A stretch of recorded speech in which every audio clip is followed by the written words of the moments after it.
política, entonces ya para los muy cafeteros, para los muy, vamos, sufrientes que sigan aquí, o sea, muchísimas gracias por estar, y como vamos con limitaciones de tiempo y con cierta dilación, pues no me enrollo mucho más. Tengo el honor y el privilegio de tener a mi lado a dos compañeros excepcionales, a dos personas muy valiosas, a las que seguro que os interesa escuchar. A mí particularmente me interesa escucharles, así que sin más dilación les voy a dar paso. Repite, respecto a la mesa del feminismo, pues una feminista, como no puede ser de otra manera, de verdad, de clase, una comunista, una persona con muy buena relación con las CUP, que duda cabe, con Esquerra Republicana de Cataluña, una mujer valiente, historiadora, antropóloga, que ya habéis escuchado, Marina Ribernat, y que tenemos el privilegio pues, de seguir escuchándola, que siempre es un gusto, porque como os habéis quedado con ganas de escucharla más, y ella de decir algo más, pues va a tener la ocasión. Y Juan Antonio Cordero, que es una persona pues, que tiene esa capacidad de compatibilizar una formación como ingeniero de telecomunicaciones, como matemático, como profesor de la École Polytechnique de París, y además en 2008, no sé si con 19 o 20 años, pues de paso en sus ratos libres hacer un libro de teoría política muy interesante, publicado por el viejo topo, por Montesinos, Socialdemocracia Republicana, hacer una formulación cívica del socialismo. Otra persona comprometida con la izquierda que queremos hoy, de la que queremos hoy hablar, en el Jacobino. Y luego, ya como bonus track, hablaré yo un poquito. Marina. Gracias. Vale, gracias, Guillermo. Bueno, bienvenidos a Barcelona, a El Jacobino y a Cataluña. Gracias, estábamos aquí un poco solas y solos en ese lado, porque bueno, mi relación con las Q, pues mira, voy a empezar por ahí. Gracias por dejármelo ahí muy bien puesto. Cuando yo tenía como 16 años, claro, es ese momento en el que empiezas ahí a politizarte y tal, y te interesan cosas. Yo feminista ya a lo mejor era desde los 14 años y tal, porque claro, uno se da cuenta de que de todo lo que pasa en el mundo, si las mujeres están oprimidas, por lo primero que empieza una es por el hecho de que soy mujer, entonces empecemos por ahí, ¿no? Y de ahí al feminismo. Luego hay muchas otras cuestiones, ¿no? Como la de clase, pero en donde nací yo, en Girona, en toda esta zona, que con un camarada del PSUV llamábamos, él murió ya lamentablemente, llamábamos territorio comanche, porque ahí era territorio comanche. Y claro, ahí ya como que yo soy de familia catalano-parlante, de familia catalana, de toda la vida, y con los 8 apellidos catalanes eso no es nada. Yo tengo 700 apellidos catalanes, creo, o algo así, ¿no? Y ya como que te viene un poco de serie el tema este de que, claro, que Cataluña es catalana y que es una mujer de izquierdas, feminista, no sé qué, no sé cuántos, y además Cataluña libre, todo el tema del nacionalismo, ¿no? Y con 16 años que te empieza a hervir esa cosa dentro, pues claro, ahí buscas quién está organizado alrededor, y en Girona ¿quién encuentras? Pues en aquel momento eran los Maulets, no sé si os sonarán de algo. Ahora se disolvieron, están dentro de lo que sería la CUP, ¿no? Y yo estuve ahí participando con ellos, sobre todo aportando desde el feminismo, pues nada, como muy poco, un par, como dos o tres actos que hicieron. Y bueno, en principio bien, ¿no? Pero al final ya empecé a escuchar cosas que decías, no, esto no, un momento, no, ¿qué es esto de que no venga nadie aquí, que nosotros? Y bueno, yo en su momento podía haber simpatizado, ¿no? Con todo este tema, pero para mí siempre hubo una cosa que era línea roja, que eran las actitudes racistas o xenófobas o que tendían hacia ahí, o que a mí me chirriaban.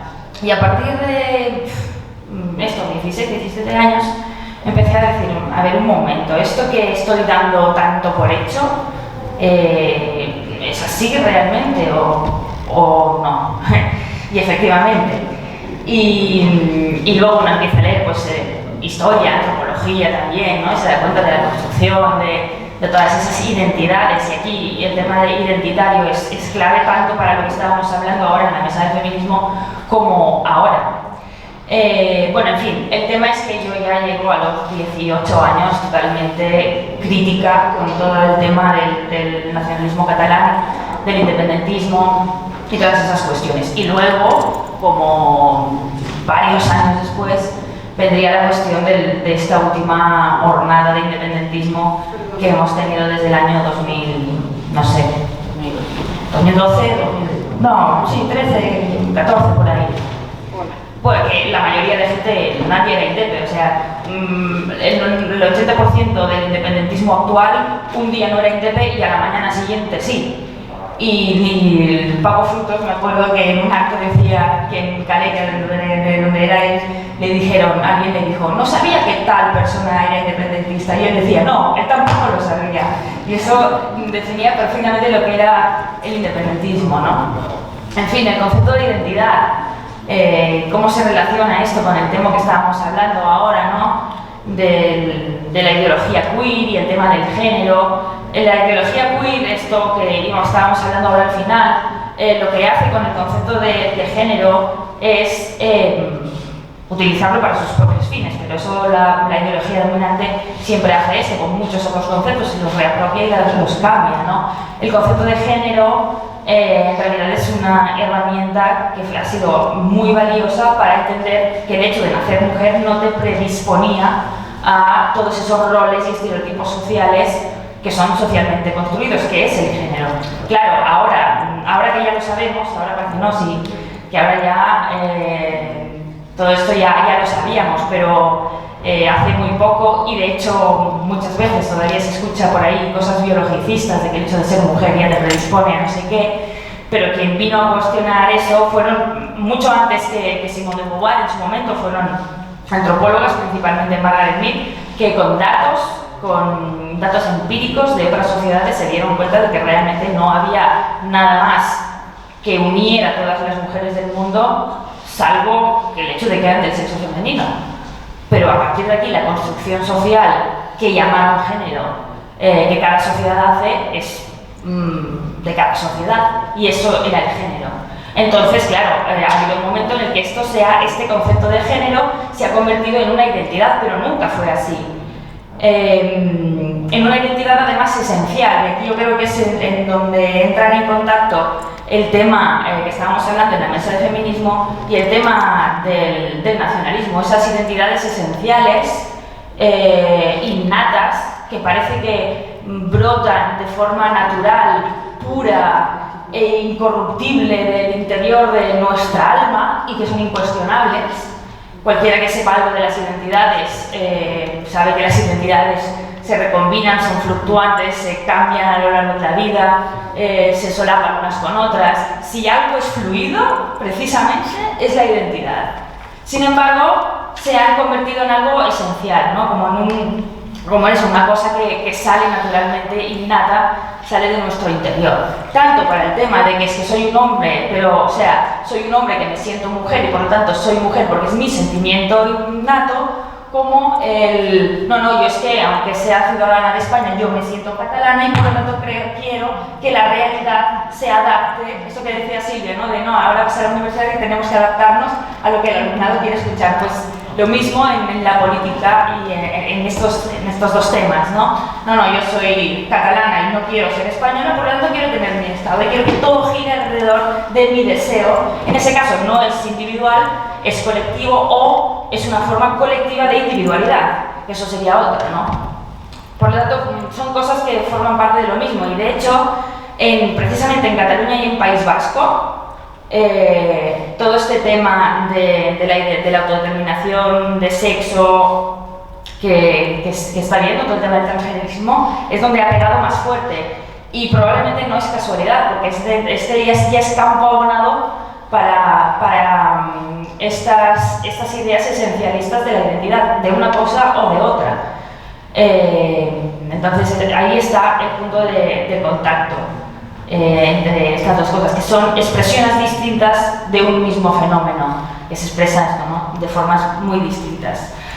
Bueno, voy acabando, pero en cualquier caso, muy contenta de estar aquí con los amigos del Jacobino. La verdad es que todo lo que sea cuestionar esta esta deriva identitaria, étnico-lingüística que ha creado la derecha catalana para petarse precisamente en sus propias bases, incluso utilizándolas de carne de cañón en el 1 de octubre, y os enfada mucho cuando se lo digo, pero es que yo no puedo deciros otra cosa. O sea, se fueron ahí para tener esa foto, lo han reconocido además, ellos querían a ver si había lío de verdad, si se liaba y poder utilizar, van a estar llorando 4 siglos, van a estar llorando con el 1 de octubre, o sea, son perfectamente capaces y esa era la intención. Tampoco les habría funcionado si hubiese pasado algo muy bestia, ¿no? Yo les digo, mira los chalecos amarillos, mataron creo que se fueron 13 personas en las calles de Francia con los chalecos amarillos. ¿Alguien ha escuchado que a Macron le vayan a llevar al tribunal de la Haga y le vayan? No, nada, claro, pero no habría pasado nada. Si hubiesen matado a gente el 1 de octubre, no habría pasado nada respecto a la independencia.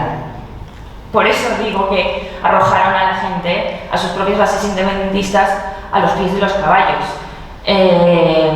Todo lo que sea cuestionar o enfrentar esta ideología nacionalista, esta deriva nacionalista que está en todas partes, que la izquierda en Cataluña, la Izquierda Unida Alternativa también en su momento, cuando yo milité, estaban rendidos a esta deriva. Todo lo que sea cuestionar esto, un poco tirar hacia el otro lado para que la gente empiece a bajarse de ese burro, ¿no? Es bienvenido, por lo tanto, desde Cataluña, yo como catalana doy la bienvenida al Jacobino. Muchísimas gracias y un placer.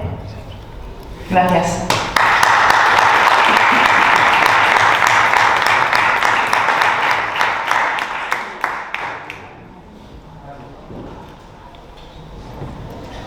Bueno, pues yo doy las gracias también primero a... ¿Se oye bien, no? Primero a Guillermo por la invitación. Escuchando a Marina, pensaba que en realidad es terriblemente frustrante, ¿no? Estar en un contexto de izquierdas o desde una perspectiva de izquierdas teniendo que dar vueltas una y otra vez a toda la dinámica que generan las políticas de la identidad. Porque las políticas de la identidad, tanto si son de carácter de sesgo nacionalista, como decía Marina, como si son de sesgo trans, etc., al final lo que suponen en la práctica es condenar a la persona, condenarla a su identidad, a lo que es, y disolver de esa manera lo que es más necesario para cualquier política de izquierdas, que es la capacidad de generar solidaridades, no en función de lo que empezamos siendo, no en función de dónde venimos, sino en función de lo que queremos hacer, de lo que queremos ser, de lo que queremos transformar. Entonces, simplemente el hecho de que esto sea tan difícil de explicar a mucha gente que se considera de izquierdas y que estaría absolutamente escandalizada de que se le tratara de otra forma, pues resulta terriblemente frustrante, ¿no? Pero aquí estamos. Yo cuando Guillermo me invitó a participar hoy, me acordé que hace ahora 14 años, casi 15 años, estaba en este mismo centro, fui invitado a dar una charla en este mismo centro, en el centro Patri Mona, no sé si era esta sala, puede ser, era una conferencia que se titulaba La izquierda hoy.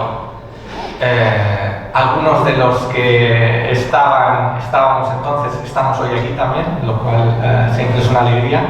Y por pura curiosidad me he dedicado a ver qué es lo que dije en aquel momento, lo cual es un ejercicio que lleva a un poco de melancolía. No me resisto a citar algunas palabras un poco al hilo de lo que comentaba Marina y de lo que se ha dicho en la mesa redonda de antes.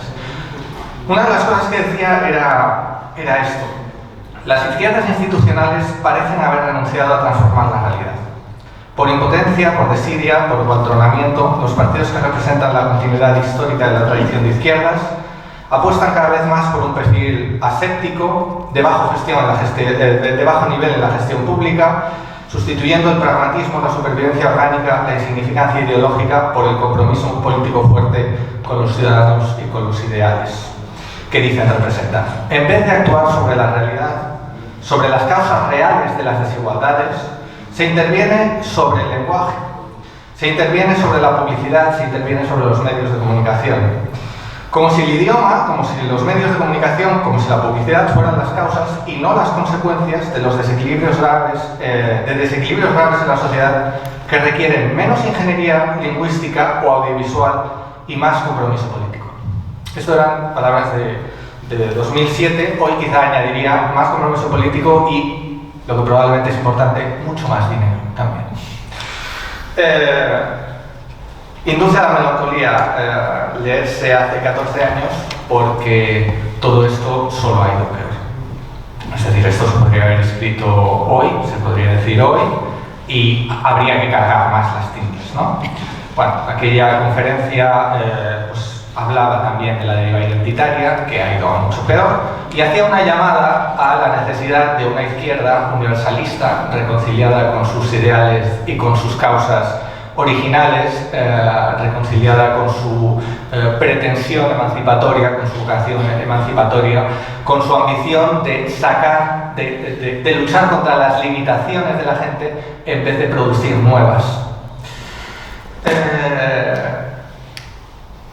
Hay que ver cuál es el balance que ha pasado en esos 14 años. Y en esos 14 años en España han pasado muchísimas cosas. Ha habido un nuevo ciclo político, han aparecido partidos nuevos, por momentos han estado a punto de romperlo todo, después han cambiado el ciclo, algunos han terminado peor que otros, ninguno ha acabado muy bien. Hemos visto el 15M, que ha sido un momento de repolitización para mi generación, en cualquier caso muy importante, que también ha generado muchísima decepción. Hemos sufrido en Cataluña el proceso separatista, el golpe de Estado que culminó en el golpe de Estado de 2017. Hemos visto la emergencia, más bien la consolidación de una extrema derecha nacionalista que no es que no existiera antes, pero jamás se había expresado con tanta virulencia y con tanta ostentación. Y hemos visto también la consolidación en España de otra extrema derecha, ahora de carácter nacional, que ha roto con lo que hasta no hace tanto se consideraba una excepción. El hecho de que la extrema derecha, en su dimensión nacional, no tenía una presencia política propia. Esto era una excepción respecto a otros países de Europa. Hoy no es el caso. Hoy tenemos un conjunto de extremas derechas, algunas son de alcance nacional y otras son de alcance autonómico, que están por encima del 20% de los votos. Es una situación que no es muy distinta a la que se encuentra en Francia o en otros países, en Austria, en Bélgica, en otros, ¿no? Yo resido en París, he aterrizado esta mañana en el aeropuerto.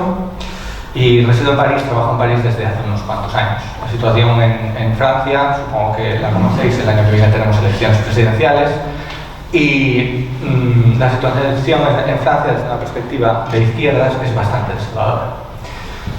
Vamos a tener elecciones en unos meses y nos dirigimos a un escenario en el que en vez de una candidatura de extrema derecha vamos a tener dos. En vez de tener un 20% de los votos, podemos estar en torno a un 35% de los votos para las dos candidaturas de extrema derecha.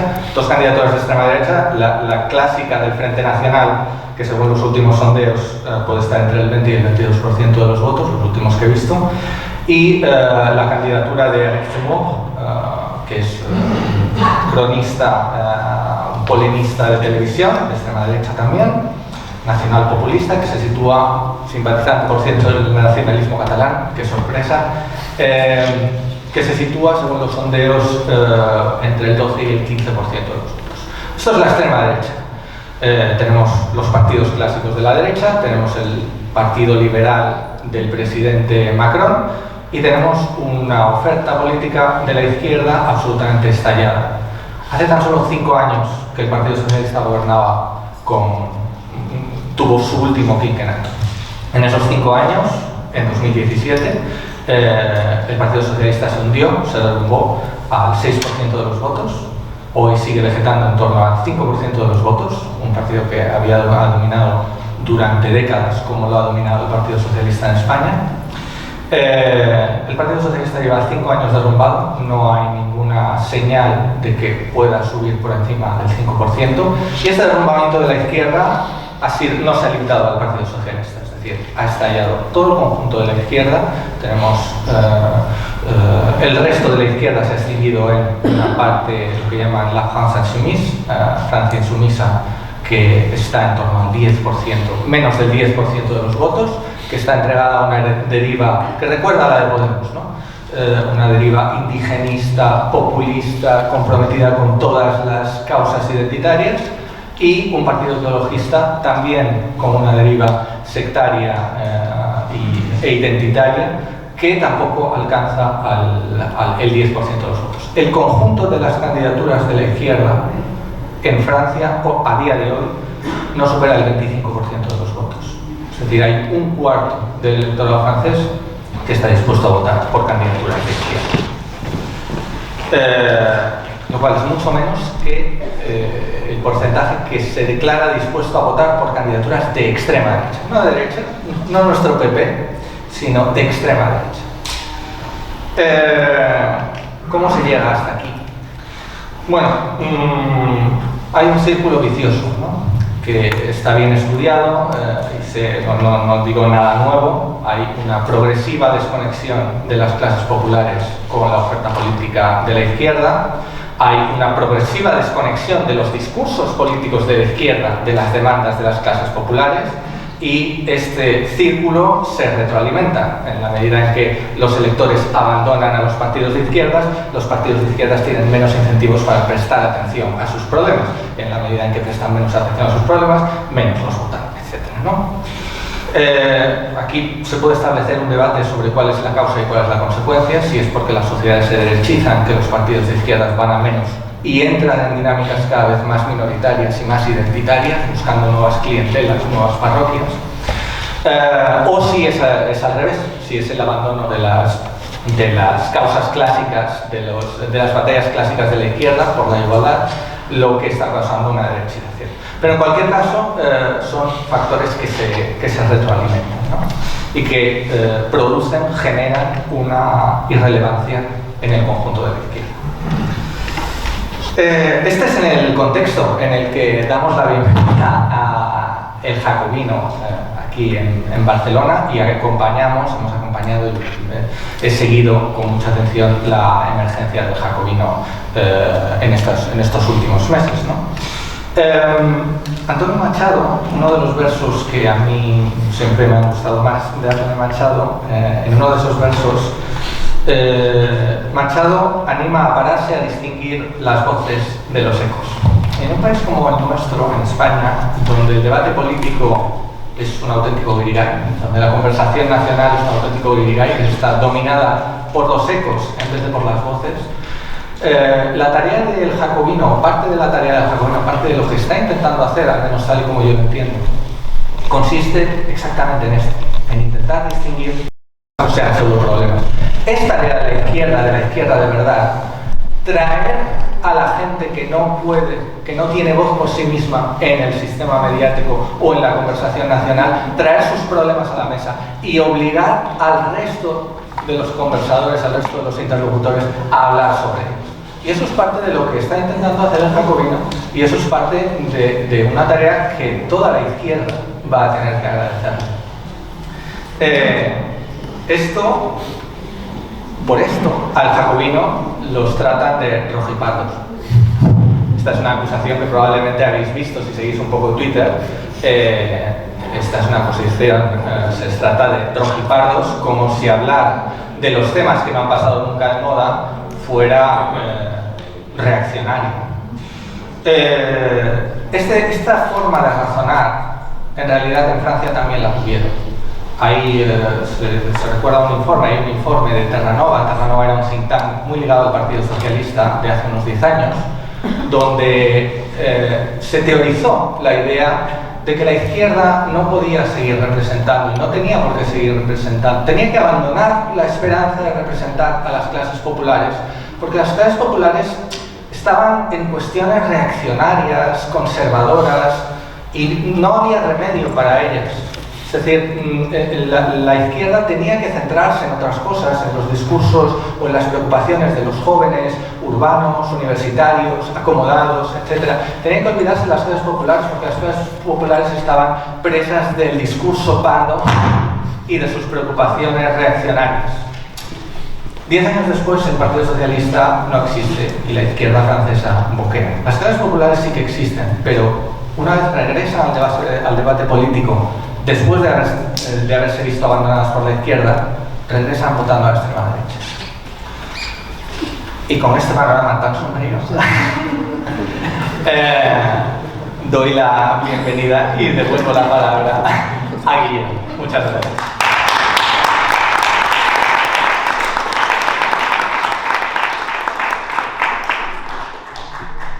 Ten amigos para esto, ¿no? Para que te dejen la pelota caliente.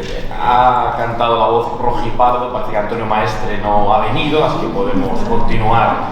Muchas gracias, Marina, Juan Antonio, por tan brillantes exposiciones, por estar aquí. Yo os considero parte del Jacobino, de este proyecto, y la verdad es que es un placer estar con gente tan preparada y tan comprometida como vosotros. Gracias a mis compañeros Arturo y Marc, que hemos venido de diferentes puntos de España, sin los cuales pues, el Jacobino no sería posible, como tantos otros compañeros y compañeras que hacen posible el Jacobino todos los días. Y gracias a Antonio también por darnos la oportunidad amablemente de invitarnos para estar aquí. Es un honor. Yo empiezo con una cláusula de salvaguarda, si me permitís la pedantería. El Jacobino no viene a descubrir ningún Mediterráneo ni a darle lecciones a nadie. No podría hacerlo. Aquí hay gente como Miguel Riera, como Lidia Falcón, como Carlos Jiménez Villarejo. No venimos a enseñar a nadie lo que es la izquierda, lo que es la defensa de la clase obrera, lo que es la defensa de los derechos de las mujeres, lo que es la defensa de la igualdad, porque hay gente que lleva 40 años, 50 años jugándose la vida, la libertad suya, la de sus familias, la de todos, por los derechos de todos, con lo cual el Jacobino no viene a dar lecciones absolutamente de nadie, viene a aportar con humildad y a escuchar,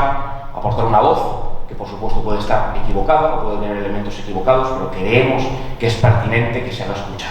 Simplemente, no es falsa modestia, es la verdad. Todo lo demás sería una distorsión de la realidad inaceptable que no podemos permitirnos. Yo quiero empezar, yo que de natural soy bastante escéptico y tiendo a cierto pesimismo, con un halo de esperanza, ¿no? Cádiz, la huelga de los trabajadores del metal, que parece que ha terminado, con un acuerdo que veremos si es verdaderamente satisfactorio para los trabajadores, serán ellos los que tendrán que decirlo, pero que desde luego nos demuestra y nos recuerda la centralidad del discurso de clase y de las legítimas reivindicaciones de la clase obrera. No es verdad que la clase trabajadora, que las clases trabajadoras, que la clase obrera haya desaparecido de ninguna de las maneras. Lo que se ha producido es una recomposición geopolítica. Estamos en un modo de producción capitalista, como comentábamos esta mañana y como hemos comentado a lo largo de toda la jornada, y el capitalismo, que es el modo de producción en el que nos encontramos, está en un estadio financiero, especulativo, en el que hay una emancipación entre la economía productiva y la economía financiera, en el que el capital es transnacional absolutamente, global, en el que las acumulaciones de capital se están produciendo como nunca antes habíamos visto en la historia. Y la izquierda, maltrecha desde muchos hitos, mayo del 68, el germen del posmodernismo que hemos estado analizando y que también se ha analizado en la mesa que nos ha precedido, y desde luego la caída del muro de Berlín y la caída de la Unión Soviética, los cascotes del muro de Berlín, yo creo, y lo dice un cochino reformista, creo que siguen cayendo sobre la cabeza de los trabajadores, indudablemente, y ya no hay un tapón geopolítico y el capital ha encontrado el camino expedito para iniciar un proceso de desmantelamiento, porque el estado de bienestar no es más que la producción, el producto de la lucha de clases, un pacto del capital y del trabajo forzado por la presión, por la fricción de un escenario geopolítico que desapareció con la caída de la Unión Soviética, con sus problemas, pero la Unión Soviética significaba ese tapón al capitalismo que desaparece. La historia no ha terminado, lógicamente, es imposible que termine, es una mitología más del liberalismo, vemos choque entre estados, una segunda guerra fría, pero lógicamente España tiene muchos problemas y Cádiz nos muestra, los trabajadores del metal en Cádiz nos muestran que la centralidad del discurso de clase sigue vigente. Tenemos un modelo productivo inaceptable y como veréis, esto tiene que ver con el jacobino, no estoy hablando nada del tema territorial, ni de una perversa voluntad de recentralizar competencias para cerrar las fiestas populares, estoy hablando del trabajo, de la centralidad del mundo del trabajo y de la centralidad del eje de clase.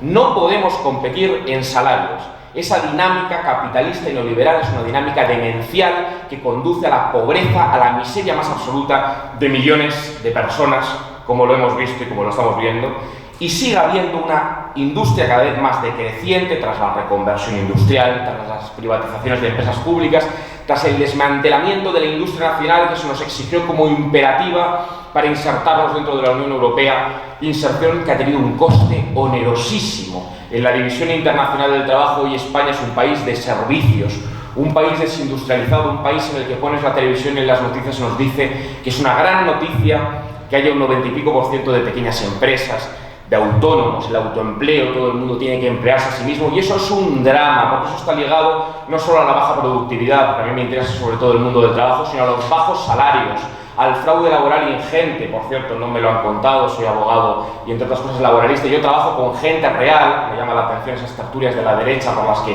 pululo también algunas veces.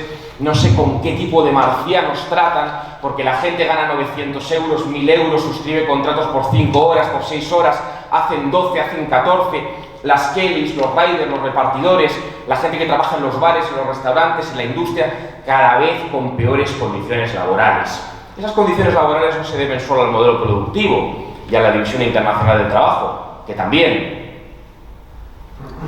se deben a unas reformas laborales que el Partido Socialista y el Partido Popular a la limón han implementado en España para desregularizar el mercado de trabajo y recortar derechos a la clase trabajadora, eliminando los salarios de tramitación en los despidos improcedentes, bajando la indemnización del despido improcedente de 45 a 33 días, liberalizando el despido objetivo para que despedir sea libre y cada vez más barato, y todavía la COE nos dice que hay que dar una nueva vuelta de tuerca y establecer un contrato único para que despedir sea prácticamente gratis o salga a pagar a los trabajadores. Hay un plan deliberado para privatizar nuestro sistema público de pensiones, y todo eso hace que las condiciones materiales de vida de la clase trabajadora sean insoportables, que la vida de muchísimas personas se haya convertido en una gincana para la supervivencia. Y eso tiene un nombre, se llama capitalismo neoliberal, especulativo, agresivo y profundamente individualista, que está destrozando las expectativas de vida de muchísimos trabajadores y trabajadoras. Reivindicar certidumbres no es hacer una geografía de ningún pasado nostálgico. Nosotros no queremos volver a ningún pasado. Eso es una idiotez, con perdón, y un hombre de paja que estos comentaristas, que por cierto son bastante de derechas, intentan utilizar para arrinconar al jacobino en una esquina, precisamente porque saben que nuestro discurso hace daño. Y dice que efectivamente el capitalismo, mientras que no tiene una alternativa social, materialista, socialista, que busque la transformación colectiva, que mantenga ese horizonte de emancipación colectiva, ha sido muy inteligente para dotarse de una cobertura cultural también individualista, que es un liberalismo cultural en donde se incardinan las ideas identitarias, posmodernas, la voluntad de ser, que todo eso se haya convertido en un verdadero coaching motivacional, si quieres puedes, y eso no es, como dice la derecha, marxismo cultural, eso es liberalismo cultural, es la otra cara de la misma moneda que la desregulación financiera, que la acumulación de capital, que las desigualdades económicas. Hay otra cara cultural que es igual, exactamente igual de individualista que la dimensión económica de ese capitalismo transnacional. Decimos desde el jacobino humildemente que Cádiz es una esperanza porque devuelve la centralidad de las reivindicaciones del mundo del trabajo. Por cierto, los derechos políticos, los derechos de las mujeres, los derechos sociales, el estado de bienestar, todo eso no son concesiones graciosas de nadie, ni de un monarca, ni de un dios, ni de una élite financiera, ni del capital. Son conquistas a través de luchas, fricciones, huelgas, manifestaciones durísimas, violentas a lo largo de la historia para conseguir derechos. Los derechos no son una concesión dadivosa de nadie, los derechos se conquistan, y cuando cada vez tenemos menos y los pocos que tenemos nos los quieren robar, es lógico que haya gente que luche con uñas y dientes por su pan, por su trabajo, por su dignidad y por los derechos de ellos, y luchando por los derechos de ellos, luchan por la dignidad colectiva de todos. Ahora voy a dar la razón, fijaros cómo vengo, a Gabriel Rufián, que dijo el otro día en la tribuna del Congreso: ¡viva la clase obrera de Cádiz! Sí, viva la clase obrera de Cádiz, claro que sí, señor Rufián. Pero unos pequeños matices a pie de página que humildemente el jacobino plantea respecto a la manifestación de este representante de la extrema derecha nacional identitaria. Lo que no viva es un proceso para extranjerizar a esa clase obrera de Cádiz que cada vez está más jodida, o la de Extremadura, o la de Castilla, o la de cualquier rincón de España, a la que la burguesía catalana, de la que Esquerra Republicana de Cataluña es parte y palanganeros preferentes, quiere extranjerizar y privar de todos sus derechos de ciudadanía, de todos sus derechos como clase trabajadora. No significa que la unidad de España tenga que ser desde un punto de vista esencialista, no. La integridad de la ciudadanía es la condición de posibilidad de la redistribución de la riqueza y de cualquier proceso de transformación colectiva, social, política y económica. Si levantamos una frontera como pretende el señor Rufián y acólitos, lo que haremos es terminar de joder a los que están muy jodidos y garantizar la irreversibilidad de su situación de precariedad lacerante e indignante. Lo que no viva es la burguesía catalana explotando a la clase obrera que de diferentes rincones de España llegó a Cataluña para levantar a través de su fuerza de trabajo esa industria, por cierto, que creció a través de políticas proteccionistas del franquismo y que en buena medida con la transición a la democracia se mantuvo como esos alcaldes franquistas que pasaron a engrosar, oh casualidad, las alcaldías de convergencia democrática, que no sé exactamente cómo se llama ahora, efectivamente, como han cambiado el nombre y la sede para intentar tomarnos por idiotas, pero siguen siendo los del 3%. Lo que no viva es la frenología, lo que no viva es el etnicismo racista, lo que no viva es el molto honorable delincuente que buscaba a través de la envoltura de la patria en la cartera una patria homogénea culturalmente con la capital en Andorra. Lo que no viva son teorías de personajes tan nefastos como Heribert Barrera, que era un racista infame, que yo no sé exactamente qué tiene que hacer la izquierda española pactando con esa gente. Lo que no viva es una patria étnicamente pura, porque eso es un engaño, una engañifa infame. Yo defiendo una identidad colectiva que es la de clase, y defiendo la integridad de la ciudadanía española, claro que sí, porque es la integridad de la clase obrera y de la clase trabajadora, y porque cualquier proceso de transformación colectiva tendrá que ser del conjunto de la nación política, no podrá ser con fragmentaciones territoriales etnoidentitarias, porque como bien ha dicho Marina, el esencialismo identitario es una ideología eminentemente reaccionaria. ¿Qué es eso del etnolingüismo? ¿Qué es eso de las lenguas propias e impropias? ¿Qué es eso de que el catalán es la lengua propia de Cataluña y el castellano la lengua impropia? ¿Qué es eso de una izquierda comprando el discurso de las balanzas fiscales y midiendo a ver cuánto dinero sale de Cataluña? Por cierto, patrón que copian los alumnos aventajados como el Partido Popular de Madrid, que hace balanzas fiscales a la madrileña y que dice que Madrid paga mucho. Los impuestos los pagan los ciudadanos y obviamente a los potentados nunca les sale a cuenta pagar, como no les sale a cuenta redistribuir. De eso va la solidaridad, de eso va la igualdad, de eso va la redistribución, de eso debería ir el socialismo. Lo que no viva son aquellos que se llenan la boca de lecciones de izquierdismo y expiden carnés de buen y mal izquierdista y hablan de memoria histórica. Yo defiendo todas las memorias históricas, pero también la de ese partido que dio un golpe contra la Segunda República, como el golpe de Estado del 17, que dio un golpe contra la Segunda República, ese partido que lo conformaba el Estat català, grupo parafascista, los Escamots, grupo parafascista, con personajes tan nefandos como Dencas, como los hermanos Badía, dos fascistas, pistoleros, represores, asesinos de obreros, anarquistas y comunistas. Eso no viva.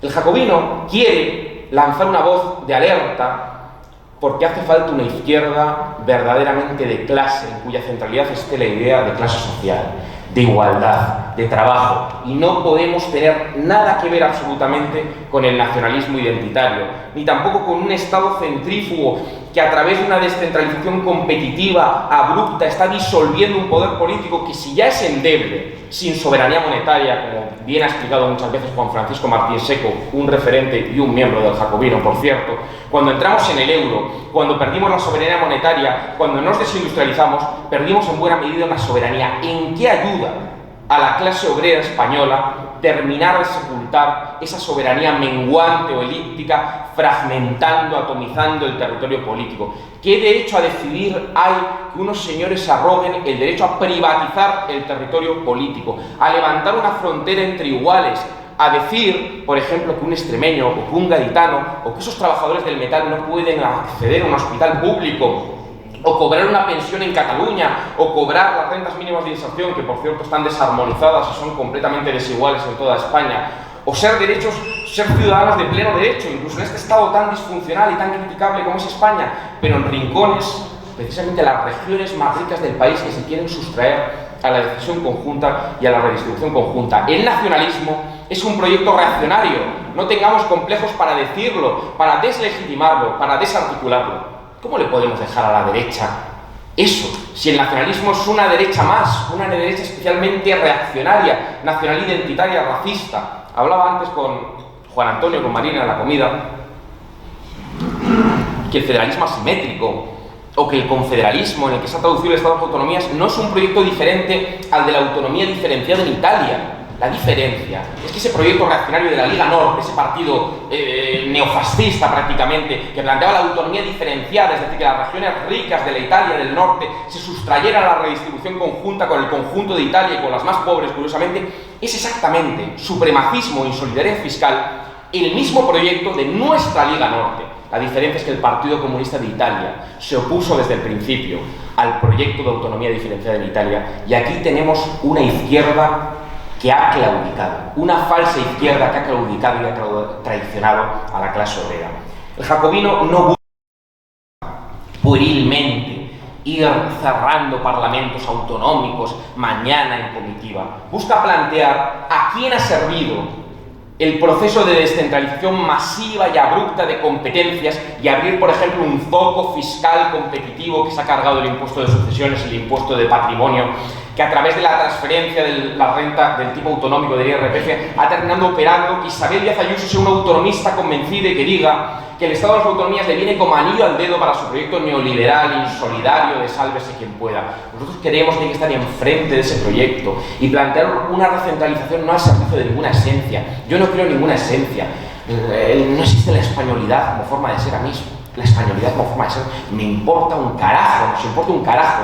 Quiero defender la igualdad, queremos defender la igualdad de todos como condición de posibilidad, como presupuesto para esa transformación colectiva hacia una sociedad socialista. Y eso no se puede hacer parcelando etnoidentitariamente el país. No se puede hacer utilizando la lengua cooficial como barrera de entrada para privatizar parte del mercado laboral y para que andaluces, extremeños, castellano-manchegos no puedan acceder a un puesto en la administración pública en Cataluña o en el País Vasco. Un proyecto de segregación lingüística, que no es un proyecto solo nacional identitario, también es un proyecto de clase, de odio de clase, de segregación de las clases trabajadoras. ¿Y qué tiene que decir la alcaldesa de Barcelona? Pues en un aroma tan que recuerda tanto a la dictadura, que se vayan a la privada, que quien quiera ser escolarizado en castellano se vaya a la privada. Eso es una vergüenza, eso es una falsa izquierda que hay que desarticular, que hay que combatir sin pedir permiso y sin complejo alguno. Y por cierto también a sus marcas blancas, a sus representantes a nivel nacional o estatal, porque esta gente habla de Estado español, que por cierto es una fórmula eminentemente franquista. Sí hablo de gente como Pablo Iglesias, que no sé si se ha retirado o no, pero que ha dejado perlas tan indignantes como que los del 3%, los recortadores sociales, los que recortaron en la sanidad pública y en el estado de bienestar en Cataluña como Esperanza Aguirre en Madrid o más, esa gente, los que intentan dar un golpe de estado para levantar una frontera etnoidentitaria y para extranjerizar a millones de trabajadores de las regiones más pobres de España, son presos políticos. Presos políticos. Está aquí Lidia Falcón. Eso es una banalización de la dictadura, de las torturas de la brigada político-social, una vergüenza, una indignidad inaceptable, y el jacobino no va a permanecer callado ante esa indignidad nunca jamás, ni al prófugo de la justicia que se escapa a Waterloo a vivir a cuerpo de rey, porque forma parte, por cierto, de una oligarquía ultra privilegiada. El nacionalismo es una ideología reaccionaria, eminentemente reaccionaria, en las antípodas de un proyecto reconocible de izquierdas, de un proyecto socialista, de un proyecto universalista, de un proyecto internacionalista y de clase, que obviamente tiene la contradicción de que su ideal emancipatorio de todos encuentra unos instrumentos de soberanía limitativos, porque las fronteras españolas no hay que esencializarlas tampoco, son arbitrarias, claro que son arbitrarias, pero cuánto más arbitrario es levantar una frontera donde no la había y extranjerizar a uno que ya es mi conciudadano. Es que eso no es que sea arbitrario, es que ese es el culmen de lo reaccionario, y con una retórica y un sustrato xenófobo, absolutamente xenófobo, que no os tengo que explicar porque lo conocéis permanentemente, o sea, perfectamente, que no sale a cuenta pagar el comedor de los niños andaluces, o que no sale a cuenta pagar el PER, pero ¿qué izquierda hay en la reacción en marcha, en el identitarismo más reaccionario o en esos otros engrudos, otras manifestaciones de identitarismo, como el concilio de las otras políticas que se plantea, como bien se ha dicho aquí, que ser mujer no es una categoría material o biológica, sino es una predisposición empática frente a la política testosterónica, pero empática hasta dónde llega. A Isabel Díaz Ayuso, Margaret Thatcher, cuando quitaba la media pinta de leche en los comedores públicos, cuando desmantelaba la minería, cuando reprendía a los mineros, era también empática. No nos tomen el pelo, la naturalización como progresista del hijab, un elemento reaccionario, como tantos otros de patriarcados de coerción que por cierto sufren con ciudadanas nuestras musulmanas, de las cuales no veo que se preocupe en modo alguno el Ministerio de Igualdad, que más bien parece el Ministerio de la Identidad y de la Desigualdad. El jacobino, y voy terminando, no viene a dar lecciones de nada, pero viene a defender con pasión y con convicción algunas ideas: la igualdad, la clase trabajadora, la redistribución, la solidaridad y desde luego la unidad al servicio de la clase trabajadora frente a todo proyecto identitario, frente a todo proyecto de extranjerización de millones de personas, de las personas que peor lo están pasando, con unas condiciones materiales degradadas, con unas condiciones materiales cada vez peores, con un neoliberalismo desregulacionista cada vez más abrupto, cada vez más agresivo, cada vez más individualista, y parece que hay una izquierda, una falsa izquierda, que se empeña en ponérselo fácil, en poner una alfombra de seda para que la derecha más reaccionaria no tenga nadie enfrente, y creemos que hace falta que haya alguien enfrente. El jacobino no pretende ser todo lo que haya enfrente, pretende ser una voz más, claramente enfrente de eso y claramente a favor de una izquierda real que buena falta hace en Cataluña y en todas partes de España, porque hace falta también tener una misma voz igualitaria, de clase, universalista, transformadora en todos y cada uno de los rincones de España. Eso es humildemente este proyecto político y en eso seguiremos trabajando. Muchísimas gracias.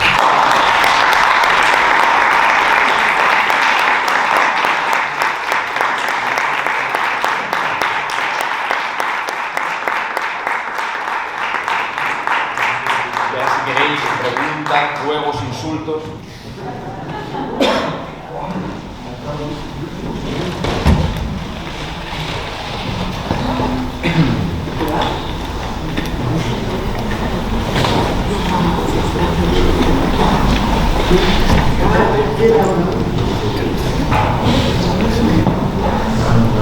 Esto se oye. Bueno, yo lo primero que quería hacer era darle las gracias y la enhorabuena. Perdón. Mira, quería dar las gracias y la enhorabuena a Jacobino en general y a ti particularmente, porque es la cabeza más visible. Porque la verdad es que yo creo que este discurso vuestro no está presente, no estaba hasta ahora presente, hacía tiempo que no estaba presente en el panorama político español, no había nadie que lo denunciara. Y bueno, cuando uno encuentra a alguien que lo dice públicamente, pues deja de sentirse un poco solo y un poco loco, como podía sentirse cuando ve que todos los demás piensan de otra forma. Con respecto a eso, lo que tengo que decir es que me apena un poco ver que no hay casi nadie de mi generación aquí en esta sala, porque yo, por suerte de gracia, soy millennial y claro, lo que veo, el peligro que veo, por lo que también lo que comentaban antes Marina y las demás ponentes de lo que se está haciendo ahora en los centros educativos, pues, o de formación incluso con las universidades, pues quizás detrás de esta realidad, que es que aquí somos poca gente joven.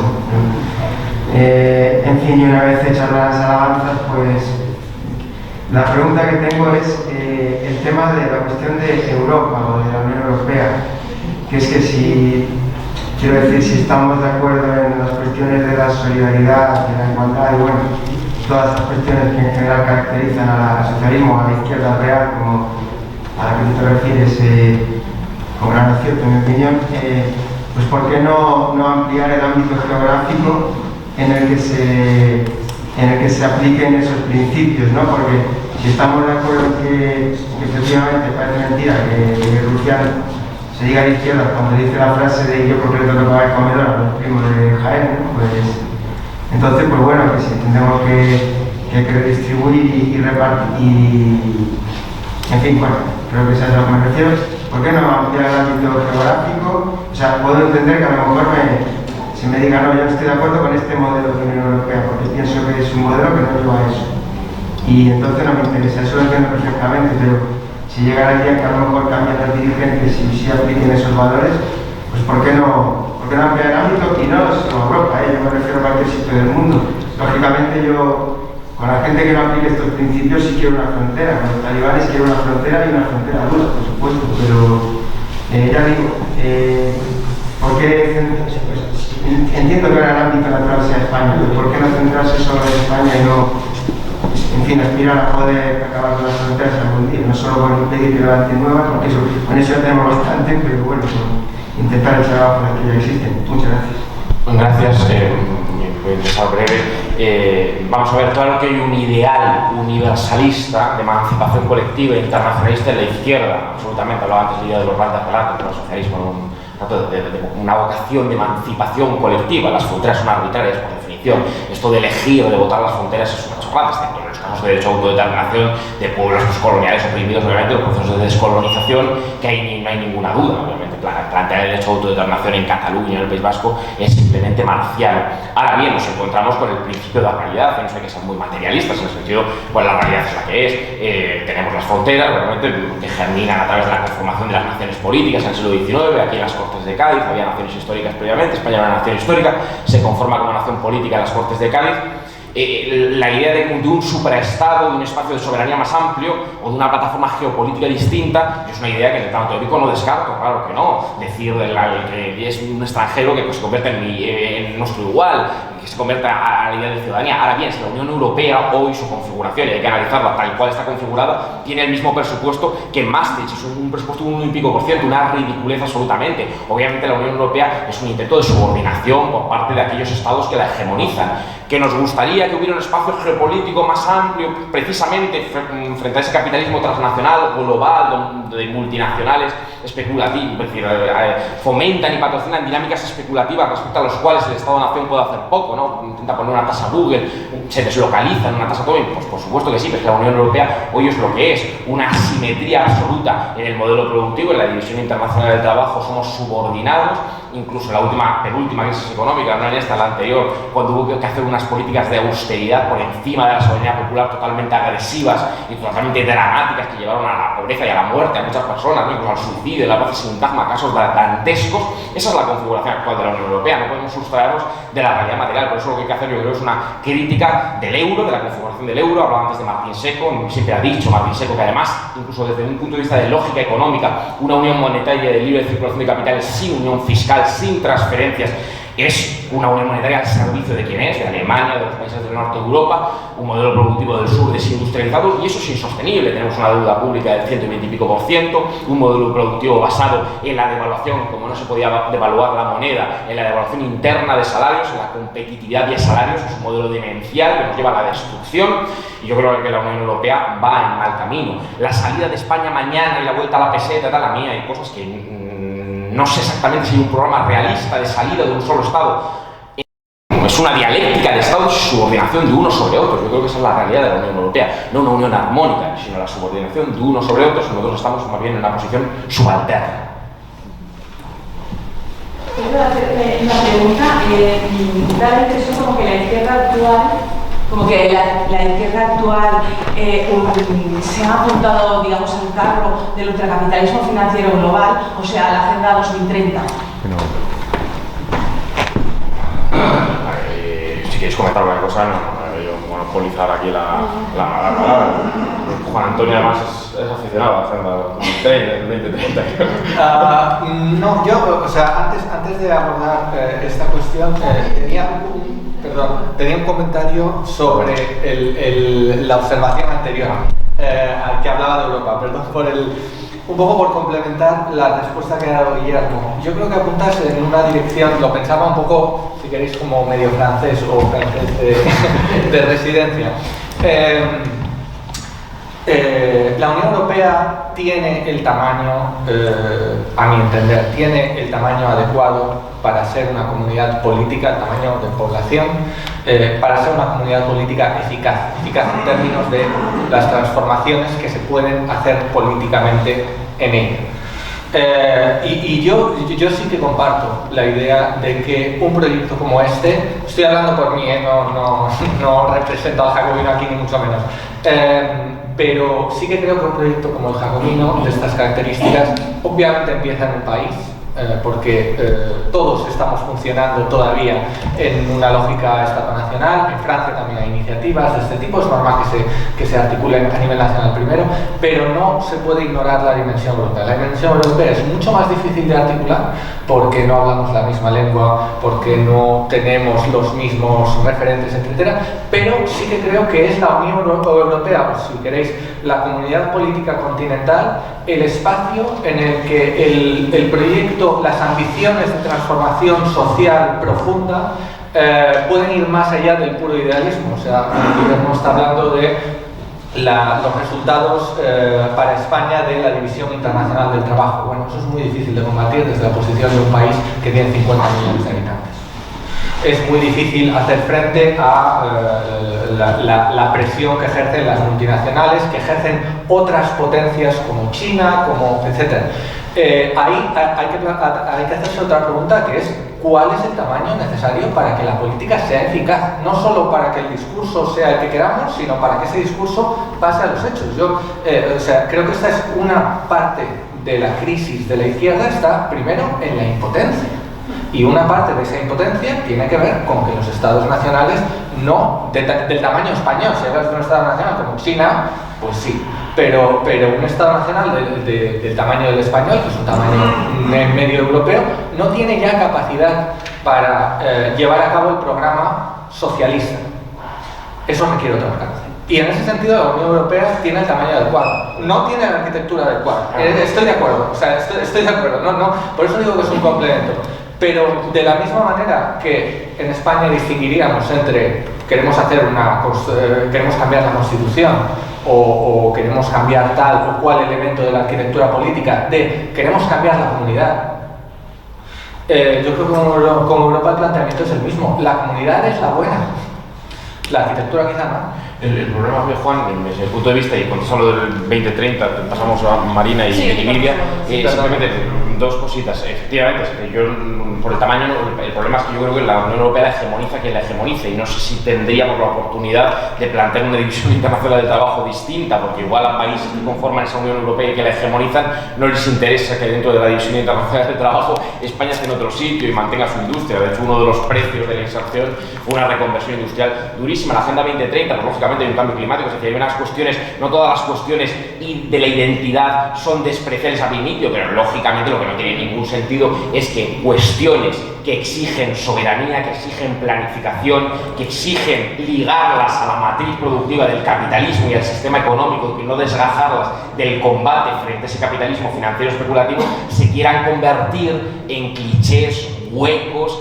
y en simposios donde se pasen las grandes multinacionales lavando su mala conciencia y traduciéndola en políticas prácticas con subida de impuestos indirectos, regresivos, peajes que va a pagar la clase trabajadora y un intento de repartir igualitariamente el coste de esos problemas climáticos, por ejemplo, que es lo que ocurre cuando se desgaja determinados problemas de su matriz productiva y del sistema económico, que obviamente no pueden permitir sus grandes factotum que se ligue al modelo productivo, porque precisamente ellos viven de salvar el sistema económico y de no pagar un solo impuesto más ni de ceder nada en sus parcelas de poder.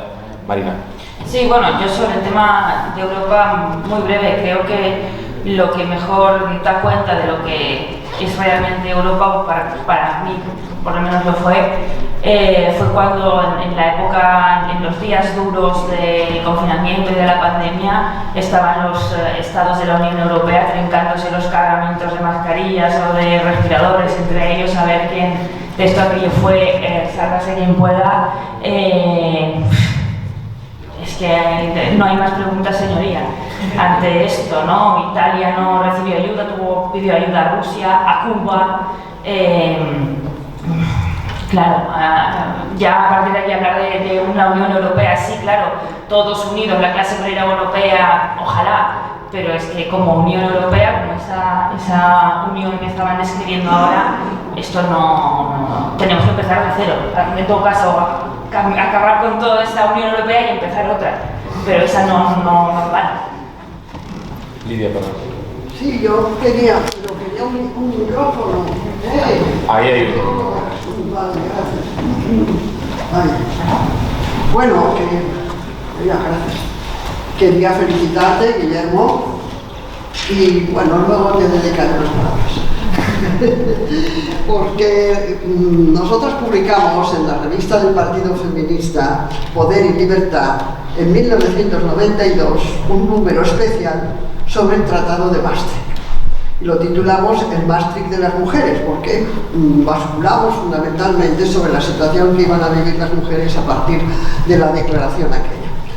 Francisco Martín Seco nos hizo un buen trabajo de denuncia de las carencias, de los agujeros que tenía el famoso tratado. El resto de la historia lo sabréis y además no quiero aburrir a nadie.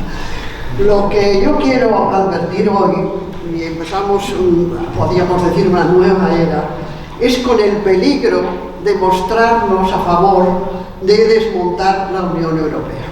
Hay muchos, y yo todos no los voy a decir, pero no olvidéis que el proyecto de las multinacionales es acabar con las identidades y los estados nacionales.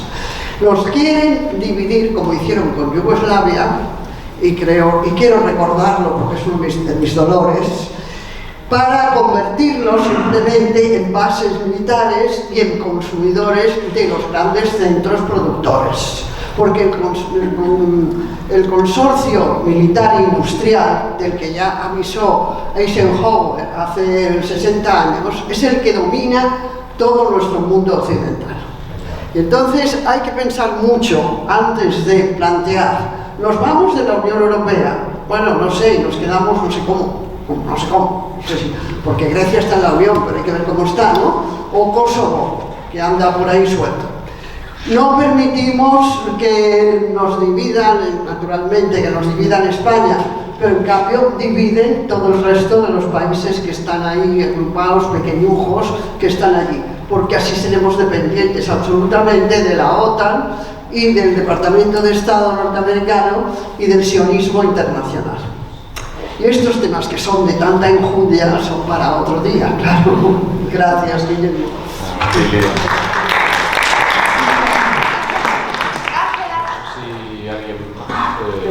Tenemos 10 minutitos todavía.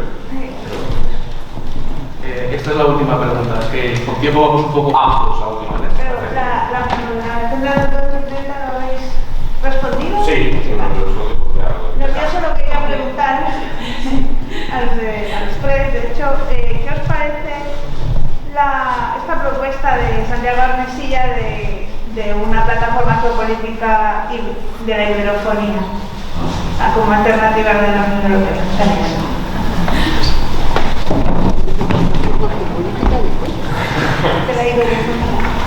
La iberofonía, qué generosos compañeros de mesa, ¿cómo me la dejáis? No, pues tiene sentido, ¿no? La proyección iberófona, lógicamente, de España, su posición geopolítica, una vez Santiago ha analizado, y tiene razón, es endeble en el sur de Europa, en una Europa, como hemos comentado, desindustrializada, con una soberanía monetaria perdida, con una soberanía fiscal de aquella manera, con el capital fluctuando, pero a la vez tiene una posición privilegiada, obviamente por su ubicación geográfica y geoestratégica. Lo que pasa es que me parece que para hacer todo este tipo de proyectos, obviamente, hay que hacer planes de largo alcance y no es nada sencillo. Tiene sentido en el plano teórico, pero como siempre me falta la concreción práctica y material de eso, cómo implementas esa vocación iberófona. Bueno, hay que verlo, ¿eh? A mí me parece bastante complicado, sobre todo porque España es un país subalterno ahora mismo, completamente subalterno. Para cualquier proyecto, incluso para la reindustrialización de España, hace falta dinero, hace falta muchísimo dinero. Tenemos una deuda pública desbocada absolutamente, tenemos una crisis económica, social enorme, y además esa deuda se va a seguir engordando. Y lo que queda de Estado social cada vez más en la picota. Yo creo que España tiene una situación endeble y yo veo un futuro sombrío. Buscar alternativas geopolíticas y geoestratégicas a la nada en la Unión Europea. Yo creo que incluso dentro de la Unión Europea, siguiendo un poco lo que ha dicho ahora Lidia, yo creo que se pueden hacer cosas. En vez de romper, irse mañana, porque eso es fácil ponerlo en un tuit o en un vídeo de YouTube, pero a ver cómo se hace, la vuelta a la peseta, escuchen de dónde están los estudios serios de eso. La peseta, porque igual no se puede hacer, igual eso. demencial. Juan Francisco Martín Seco dice eso, es decir, el problema es que no había que haber hecho la tortilla, pero devolver la tortilla a los huevos es muy complicado. Entonces, bueno, vamos a ver, a mí me parece bien complementar otras proyecciones geopolíticas que quedarnos como comparsa simplemente silente en el sur de la Unión. Y creo que... ¿Me permites? Sí, claro. Por completar un poco la idea sobre la iberofonía. A ver, yo no soy muy aficionado en general a la geopolítica, me parece que es una disciplina donde es fácil dejarse llevar por la imaginación, ¿vale? En cualquier caso para mí. Pero España es un país que es europeo, mediterráneo e iberoamericano. Tiene esas tres dimensiones, ¿vale? Es cierta la situación de fragilidad económica y política, institucional, constitucional que tiene España ahora mismo, que para mí limita muy apreciablemente su capacidad de acción exterior. Tenemos severas dificultades interiores que limitan, entre muchas otras consecuencias, la capacidad de acción exterior. Entre otras razones porque es muy fácil para cualquier agente exterior intervenir dentro, y estoy pensando en los tipo de peligros sobre la intervención rusa en Cataluña. No sé si ha ocurrido o no, pero desde luego no me parece inverosímil que pueda ocurrir, visto lo que tenemos, ¿no? Y con esto, con otras fragilidades. Entonces, soy escéptico sobre la capacidad de liderar, no sé si la idea es un bloque iberoamericano, etc. Ahora bien, tiene esta triple dimensión, que para mí es una dimensión de nexo entre espacios culturales, económicos, políticos, que son muy diferentes, pero a los que España pertenece por derecho propio. Entonces, para mí no es una alternativa, es una de las dimensiones de la contribución española a Europa y española en Iberoamérica, por así decirlo, ¿vale? Entonces yo lo concibo en todo caso más en una clave de mutua interacción entre la dimensión europea, la dimensión iberoamericana, y no me gustaría olvidar la dimensión mediterránea. Antonio nos va a poner la música final. Muchísimas gracias por venir. Enhorabuena a Carlos y a Lidia por el premio. Gracias Marina y Juan Antonio y a tantos amigos por ahí.